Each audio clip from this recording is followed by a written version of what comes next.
After the end of World War II, the world was split into two, East and West. This marked the beginning of the era called the Cold War.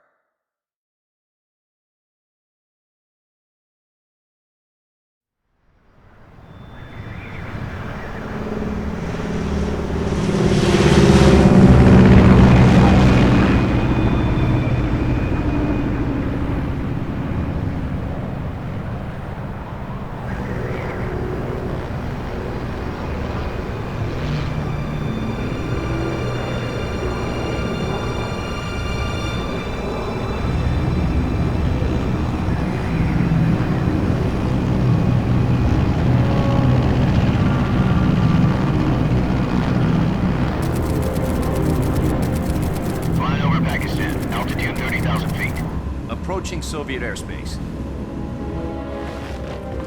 20 minutes to drop off. Commencing internal depressurization. Equipment check. Arm main parachute. All right. You ready to go? Drop zone still showing a high pressure mass. Cav okay. Good. We've got high visibility.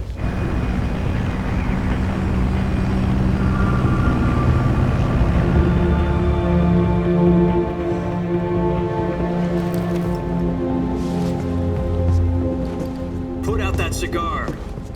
Connecting oxygen hose to interior connector. Put on your mask.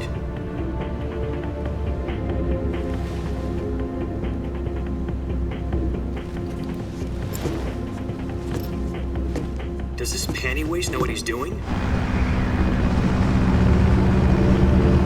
Approaching release point. 10 minutes to drop off. Hey, are you deaf? He said put out the cigar and put on your mask.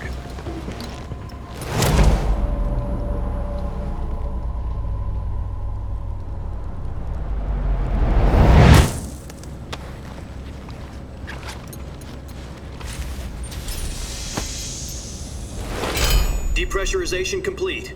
Checking oxygen supply. 6 minutes to drop off. Opening rear hatch.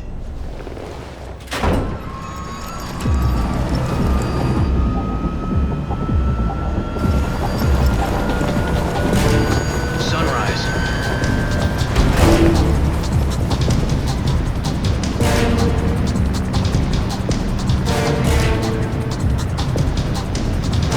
External temperature minus 46 degrees Celsius.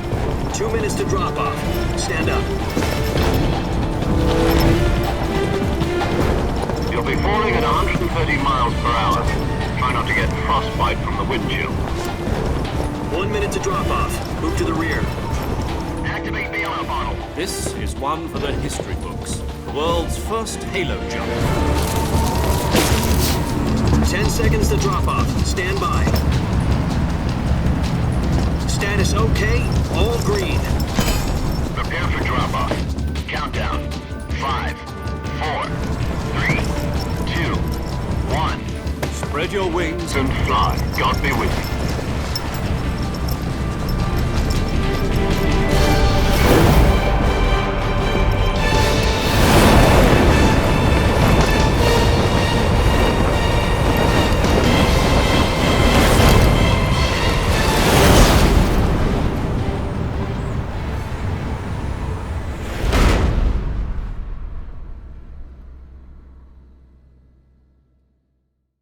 Jack, I've got some important news. The head of the CIA has finally given us the green light for the virtuous mission. Virtual mission? No, the virtuous mission. The future of our Fox unit depends on it. If it succeeds, we'll be officially organized into a unit. Virtuous mission? Sounds like some kind of initiation ritual. You know, don't get cocky. This isn't a training op. Right. So what exactly is this wonderful mission? Well, about 2 years ago, a certain Soviet scientist requested asylum in the West through one of our moles. His name is Nikolai Stepanovich Sokolov. He's head of the Ps5 Design Bureau, one of the Soviets' top-secret weapon research facilities, and the East's foremost expert on weapons development. Sokolov? Isn't he that famous rocket scientist? The very same. On April the 12th, 1961, the Soviets achieved the first manned spaceflight in history. The Earth was blue, but there was no God. Well spoken. The rocket that carried Yuri Gagarin to orbit was the A-1, known as the Vostok rocket. Sokolov is said to be the man most responsible for the multi-engine cluster used in that rocket. After Gagarin's flight, Sokolov left rocket development to become the head of the newly established Design Bureau. From a lowly technician to head of a design bureau, that's quite a success story, so why'd he want to defect? It seems he'd become afraid of his own creations. Afraid? Call it a crisis of conscience. And for that, he left his country and his family behind and went over the fence? Not exactly. One of his conditions was that his family was also to be taken safely to the west. We used a mole to get the family out first and succeeded in sneaking Sokolov over the Berlin Wall shortly afterwards. I was the one who conducted the operation. The security on the eastern side was still full of holes back then. Then what? We got Sokolov over in one piece, but the whole ordeal had left him exhausted, and we checked him into a hospital in West Berlin. It took him 2 weeks and more than 600 miles to get from the research facility in the Soviet Union to Berlin. He was in no condition to say anything coherent. And it was only a week later that we had something much bigger on our hands. The Cuban Missile Crisis. October the 16th, 1962, President Kennedy received word that the Soviets were in the process of deploying intermediate-range ballistic missiles in Cuba. The President demanded that the Soviets dismantle and remove the missiles. At the same time, he announced a naval blockade to prevent further missile shipments from reaching Cuba. But the Soviets didn't back down, instead placing their armed forces on secondary alert. Soviet transport ships carrying missiles continued on course towards Cuba. US and Soviet forces went on alert for an all-out nuclear war. Frantic negotiations were conducted through the UN's Emergency Security Council and unofficial channels to end the hair-trigger standoff. Finally, on October the 28th, the Soviet Union agreed to remove its missiles from Cuba, and so the world avoided a nuclear holocaust. But in order to get the Soviets to pull their missiles out, we had to make a deal. You mean the one where the US agreed to remove its IRBMs from Turkey? No. The Jupiter IRBMs deployed in Turkey were obsolete, and we were going to get rid of them anyway. They had no strategic value whatsoever to either the US or the Russians. The Turkey deal was a ruse, a cover story that was fed to the other intelligence agencies around the world. So what did the Russians really want? Sokolov. They wanted us to return Sokolov. You mean the Soviets pulled out of Cuba just to get their hands on Sokolov? That's right. What the hell was he working on? At the time, we had no idea. We were running out of time. It was either give up Sokolov or risk full-scale nuclear war. In the end, we had no choice. President Kennedy gave in to Khrushchev's demand. The next day, I got Sokolov out of the hospital, handing him over to agents on the eastern side. Sokolov kept on screaming, "Save me," until he disappeared from my sight. Then, a month ago, we received some new information from one of our moles. About Sokolov? Yes. He was taken back to the research facility and forced to continue working on the weapon in question under KGB supervision. What's more, it's on the verge of completion. So what kind of weapon is it? Something to do with space rockets? No, missiles. Same technology. I guess you're right. We don't know the details, but it appears to be a new kind of nuclear device. For half a year now, the Soviets have been conducting frequent nuclear tests at Semipalatinsk. Something to do with the weapon, I assume. We're talking about a secret weapon so big that Khrushchev was ready to pull out of Cuba to get it back. Is Sokolov still in the facility? No. According to our intelligence, he's in Selinoyarsk, a place in the mountains about 3 miles to the west that's known as the Virgin Cliffs. The Virgin Cliffs. Nice name for a virtuous mission. They moved him there just recently. Why? Apparently, they're conducting a field test of the weapon, but it's our best chance to get him back. This mission would never have been possible if he was still in the research facility. This is our last chance. Sokolov must have known that too when he contacted us.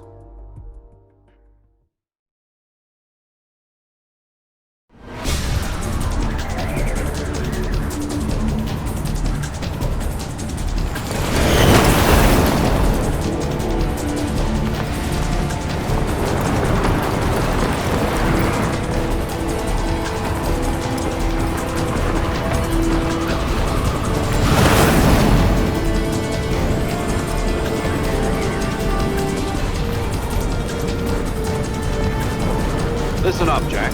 Your mission is to infiltrate Selino-Yarsk in the Soviet mountains, ensure the safety of Sokolov, and bring him back to the west.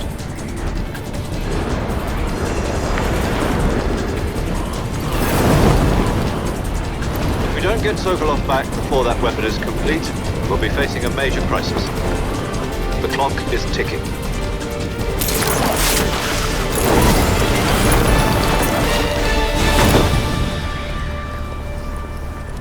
Once we've confirmed the rescue of Sokolov, stand by at the recovery point. A recovery balloon will be dropped at that point. Helium will be pumped into the balloon to inflate it. The process takes about 20 minutes. Once it's complete, the gunship's arm will latch onto the balloon and pull it up. The Fulton surface-to-air recovery system. I'm familiar with the theory. Take it easy. It's been combat-proven. Do you think Sokolov is up to it? The shock will be less than during a parachute jump, and the arm can handle up to 500 pounds. So you're planning on going over the border in a single combat Talon? She's equipped with two 6-barrel 20mm Vulcan cannons, as well as two 40mm machine guns. Sounds like she could hold her own against a battalion of tanks. Even with the fuel in the reserve tank, we're facing a 4-hour time limit. If all goes well, it shouldn't take more than a few hours. Home in time for dinner. But if anything goes wrong, you'll be eating dinner, breakfast, and all the rest of your meals in the jungle.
Do you copy?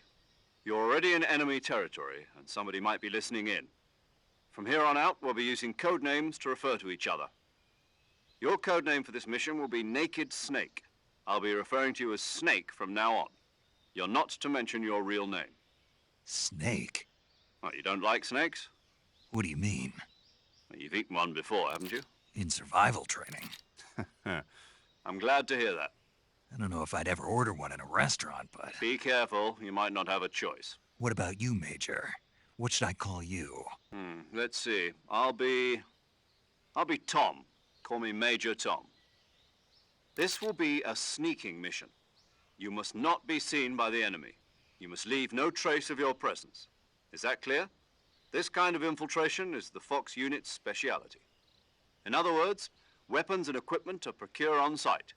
That goes for food as well. You're completely naked, just as your name implies. Great. Now I see why you asked me if I like snakes. I suppose calling me Snake was your idea of a joke, too. No. There's a good reason for that. I'll tell you later when the time is right. Gotcha. Getting back to the subject, how exactly am I supposed to feed myself? You've been issued a knife and a tranquilizer gun. Use them to hunt for food. You'll also find some medical supplies in your backpack. Yeah, about the backpack. I lost it in a tree on the way down. I see. Well, you'd better go back and get it then. You know where it is? No problem. I can see it from here. It's stuck on a branch. To climb a tree, stand in front of a tree that's covered in ivy and press the action button. I'll be monitoring your progress over the radio. We can't risk violating Soviet airspace, but I'll be in the gunship. My frequency is 140.85. I'll give you a call if I need to talk to you. If you need to talk to me, use the send function. Okay, Snake, go get your backpack.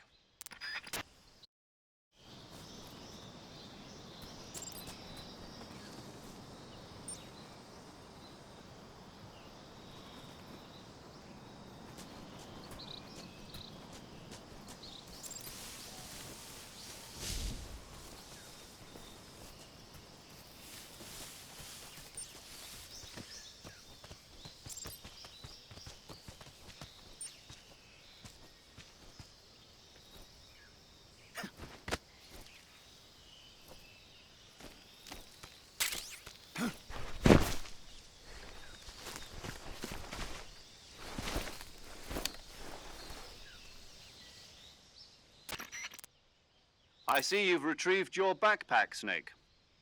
To equip a weapon, it's necessary to take it out of your backpack. In the survival viewer, choose Weapon from the backpack. Your available weapons will be displayed in a list on the screen. From that list, choose the weapon you want to equip and press the Enter button. For other equipped items, just do the same thing from Item. Got it. Use the survival viewer backpack. Yep, that's right.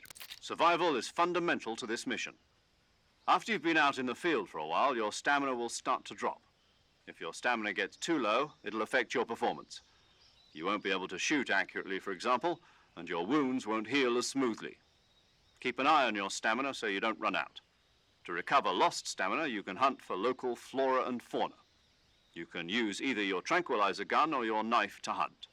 My only weapon is a Mark 22 Hush Puppy tranquilizer gun? That's right. It's been fitted with its own suppressor. However, the suppressor will deteriorate every time you fire. Once its durability reaches 0, the noise suppression effect will be gone. So don't get too trigger happy with it. The suppressor's durability is shown in the icon. Any weapons and equipment beyond what you're carrying now, you'll have to find as you go. I have to find my own weapons and equipment? Whose crazy idea was this anyway? Solo covert actions are standard Fox operating procedure. You can't leave any traces of your presence. No weapons, equipment, footprints, sweat, or bodily waste. The same goes for bullets and cartridges, too. Your presence in enemy territory is already a violation of international conventions of warfare. There aren't supposed to be any American soldiers in Russia. It could spark an international incident. You can't let anyone see you. You can't let the enemy know you're there. This is a stealth mission. You're a ghost, Snake, in every sense of the word. And there'll be no rescue if you're captured. The military and US government will deny any involvement in the affair. Then I'll just have to take care of myself, huh? I'm afraid so. You've been given a fake death pill for that purpose. SIS guidelines stipulate that soldiers on covert ops like this one be issued a potassium cyanide capsule. Tape it to your body so you can take it when you need to. How generous of you. Use it if you're taken prisoner by the enemy. It'll send you into a state of false death for a short time. Fooling them into thinking that I'm really dead. So how do I come back to life? Just take the revival pill. You mean that thing they put in my tooth before the mission? That's the one. But be careful. If you remain in a state of false death for too long, nothing will be able to bring you back. Remember that. I'll keep it in mind. You said this was a solo mission, right? Right. I guess that means I can't count on any reinforcements. Correct. The mission rests entirely in your hands. A real one-man army. Relax. There's a support team ready to back you up over the radio. Who? I'll introduce them to you. This time, survival is of utmost importance. The first member of the support team will be in charge of monitoring your physical condition, acting as a medic, so to speak, as well as recording your mission data. She's a member of Fox as well, and she's here on the gunship with me. She? Hello, Snake. I'm paramedic. Nice to meet you. Paramedic.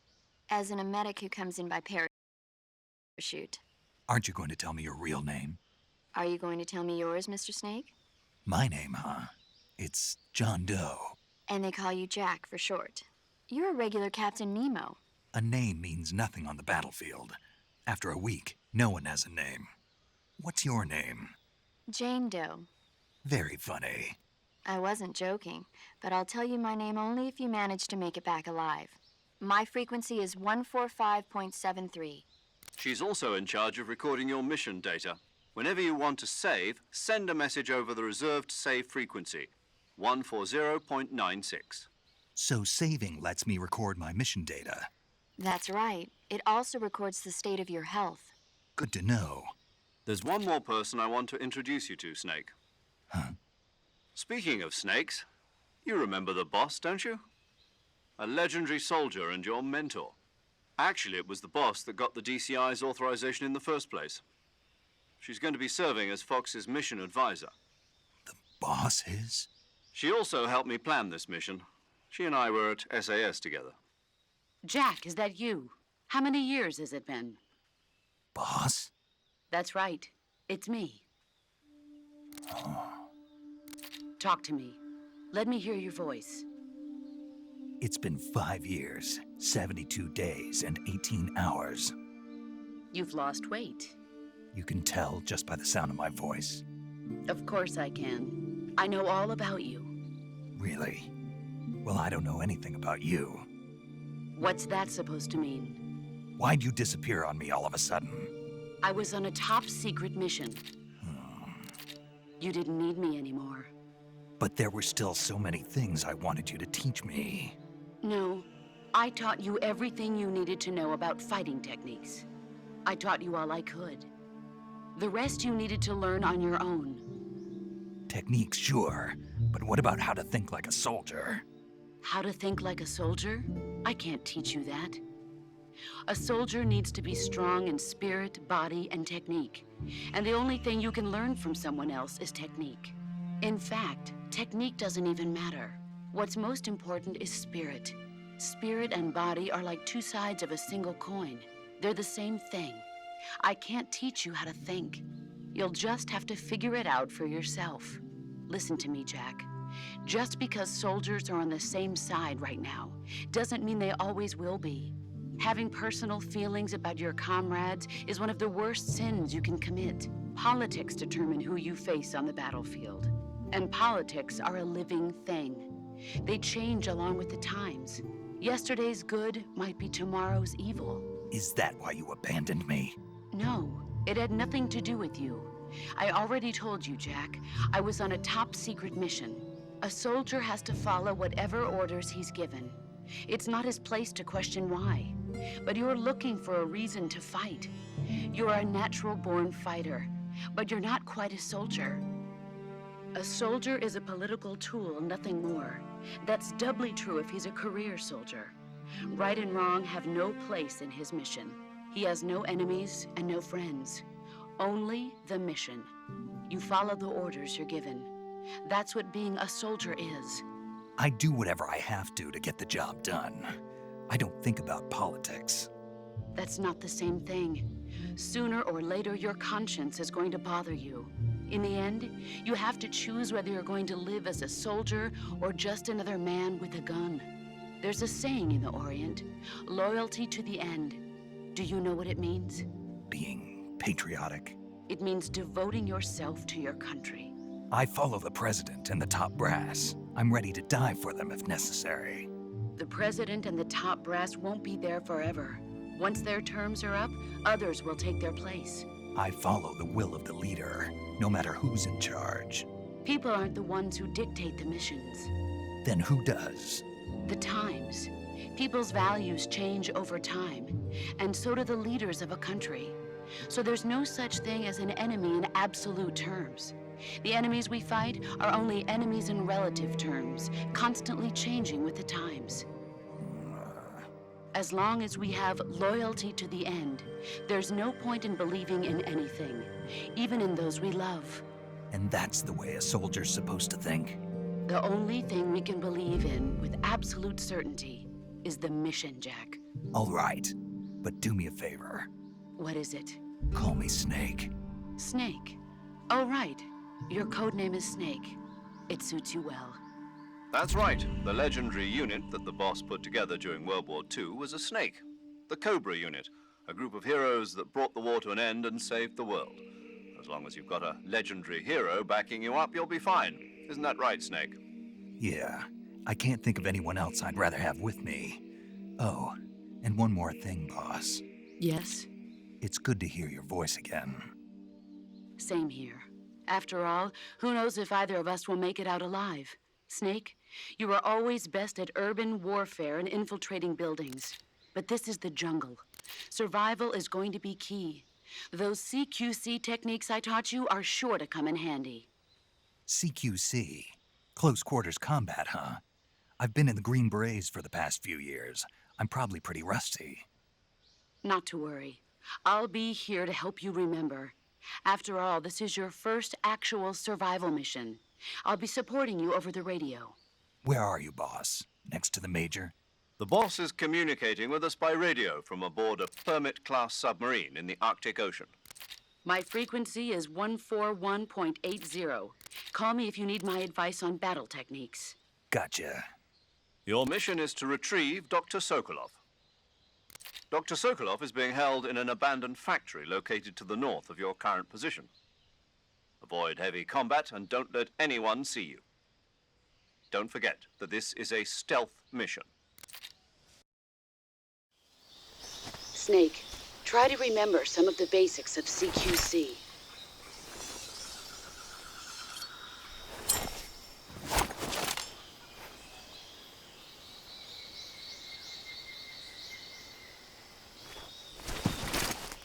Commencing virtuous mission now.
Major, I've spotted 2 enemy soldiers.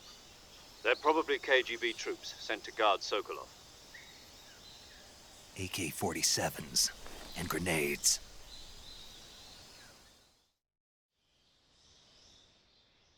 Snake, your presence in Soviet territory is already a violation of international law. We can't let the Kremlin find out that the CIA and the American government are involved. Contact with the enemy is strictly prohibited. Don't engage them in battle either. This is a stealth mission. Got that? The Major is right. The point of this mission is to sneak through the jungle without being seen. The success of the mission depends on how well you use your camouflage. Change your camouflage by selecting Camouflage from the Survival Viewer. The uniform option lets...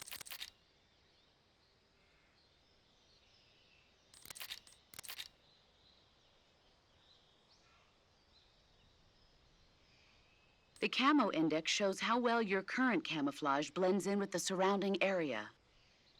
The higher the value, the harder you are to spot, and vice versa.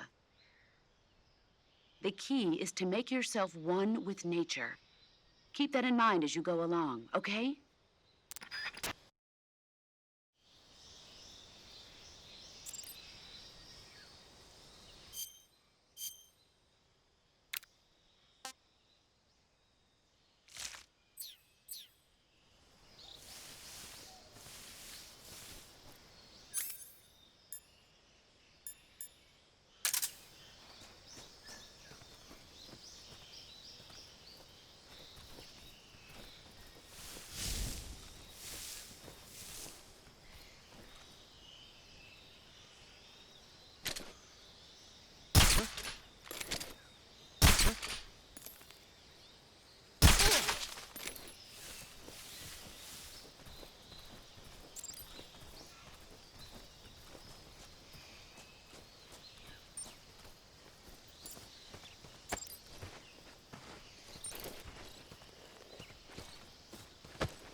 Major, I've reached the abandoned factory where Sokolov is supposedly being held. This place is a dump.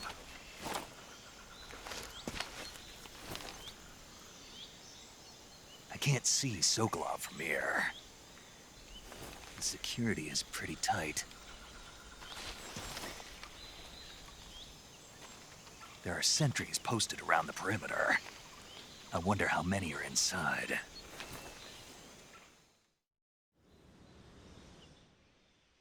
Your objective, Sokolov, is inside the factory. They should be holding him in a room in the northeast section. Northeast section. Got it. Be careful. Your mission is to bring Sokolov back alive. He must not be exposed to any kind of danger. Do not approach Sokolov while in the alert phase. Right. Oh, and one more thing, Snake. You mean there's more? No, it's just that when you get to Sokolov, I want you to tell him something from me. And that is? Sorry for being so late. Is that all? Yes. Understood. Beginning my approach to the target.